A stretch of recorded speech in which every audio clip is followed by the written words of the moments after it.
Mr. Mohammed Siddiqui Khan, he left a will telling us exactly why he took these operations out. He says, until we feel security, you will be our targets. I mean, you the journalists, you will be the targets. Yeah, and you the journalists, you will be the targets. Are you prepared to die? No, you're not. Because you're cowards. Because you like life. And I'm quite firm on this issue. Because I remember there was one Japanese or South Korean, he came to Iraq. And when he was captured by the terrorists, because we don't support terrorism, captured by the terrorists, what did he say? Did he have a stiff upper lip? Was he brave? He said, I don't want to die. Do you remember that? It was a very heart-wrenching time. Until you saw the bombings, gassing, imprisonment and torture of my people. My people. What does that mean? He's talking about a global mentality. Someone who believes I'm a Muslim. First, last. I know as Friday approaches there will be many epitaphs and speeches and sermons, and maybe the Archbishop of somewhere or another is going to come out and say, you know, we call for peace around the world, blah blah blah blah blah blah. But I think if we took the time to read Mohammed Siddiqui Khan's will, we'll see the answer for our problems. Because these people have made a clear statement. If you stop, you'll be saved. If you don't stop, we're going to kill you. Indiscriminately. We're talking about people who like to die the way you like to live. You know what that means? For the journalists especially. Friday night, they've been working the whole week, now they're going to spend all their money on the booze. Friday night we say Kuf nights out. Or Kufar, they go on Friday. They go to the pubs, they go to the clubs, they drink, they vomit, they lose all their sanity. That's their life. And you love that. They're like the animals. Belhum adal. Allah said, no, they're worse. Because animal never does that. Only Kufar do that. And of course, we must be clear, we do not support terrorism. I don't support terrorism. I condemn the terrorism of the British government. I condemn the terrorism of the USA every single day. The biggest terrorist in the world is George W. Bush and his sidekick Haman, Tony Blair. And I said, La'natullah ala Bush for Blair. Allah curse them. That's right. Bin Laden, he offered before 7/7 by a few months. He made a statement where he offered to the European public. He never addressed the governments, because when the offer of sulh, or hudna, when the offer of hudna, of the truce, he offered to you, madam, non-Muslim, and you, sir, non-Muslim, offered to you, because the rest of us are Muslims, so we never support the government anyway. He offered to you, offer of truce. And did you respond, madam? Did you respond, sir? No. Therefore you're to blame as well. People talk about 9/11.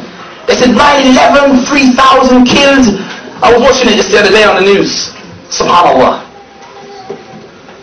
That was a day that changed many people's lives, especially those inside the tower. There was one woman, a black woman, if you remember her, in 9/11. She came out of the smoke and she...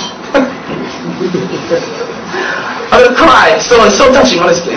She came out and she said, she was covered inside dust, smoke, and she goes, I was here the last time as well.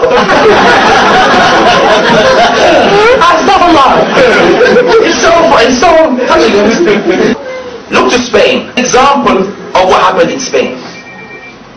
The Spanish, they too were part and parcel of the war against. And the then Prime Minister, he sided with his ally inside the White House, George W. Bush, to wage war against the Muslims. And what did the Mujahideen do? And I say Mujahideen, obviously, the word is terrorist. Terrorist, Mujahideen. Anyway, terrorists, what did they do? They decided to do an attack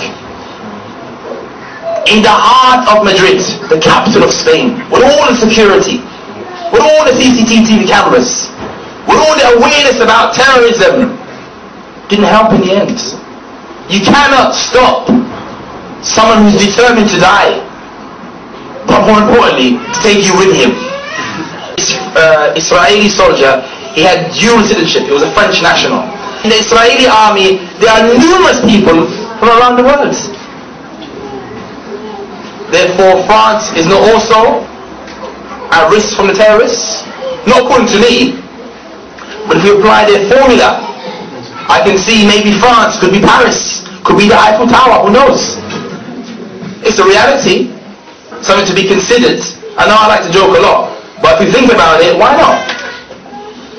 The Jewish community outside of Palestine, they have a role also to play in the condemnation of the apartheid, pirate state, cancerous state of Israel. The Jewish community in the UK need to condemn the terrorism of the Israeli state, vocally, publicly, in the streets, demonstrations, boycott Israeli goods from the Jews themselves. That should be their role.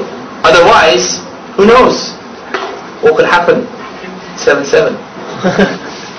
Because I believe, and it's only my own view, from surveying what's happening around the Muslim world and what's taken place in the UK over the last year, I believe attacks in the UK are very likely. And I refer once again to the chief of police who said, inevitable, can't be stopped.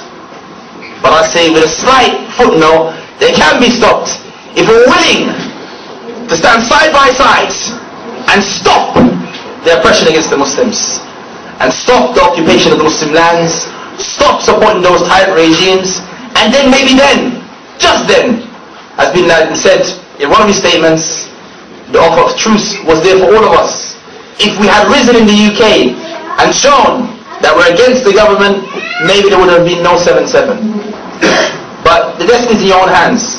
If you make the effort, I'm sure that those terrorists see that and maybe not bomb you again.